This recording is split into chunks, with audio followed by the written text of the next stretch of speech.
We are back again, broskis. Another day, another shoes na naman. It's me, Kyle Bes, and I review sneakers. Special tong sapatos sa dumating na to, kaya panoorin nyo tong video. At ipapakita ko sa inyo kung ano yung laman nito. Sobrang excited ako! Ito ay regular na box, which is AR2. Austin Reeves, you're him! Buksan na natin. Ito na, in 3, 2, 1, boom! Wow! Woo! Iba talaga yung amoy ng bagong sapatos, broskis. Tignan yung colorway na yan. Ito, yung AR2 Monarch. Tignan nyo naman gaano kaganda at yung design niya, yung details na close-up look. Ayun, oh. Wala akong masabi.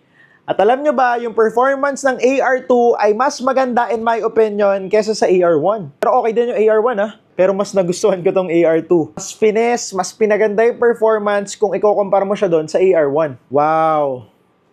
Oh, gagamitin natin sa outdoor courts to, broskis. Kaya kung gusto nyo pa ng mga shoe review, wag na wag nyo kalimutan i-follow syempre at i-like nyo tong video na to. Comment down below naman kung may mga sapatos pa kayo na gusto nyong bilhin ko at i-review natin yan. Papakita ko po sa inyo yung details kung gaano kaganda tong basketball shoes na to. Talagang panalo. Sobrang excited na ako gamitin neto. Again, this is Kyle Bes. I review sneakers. Don't forget to like this video and follow me for more. Peace!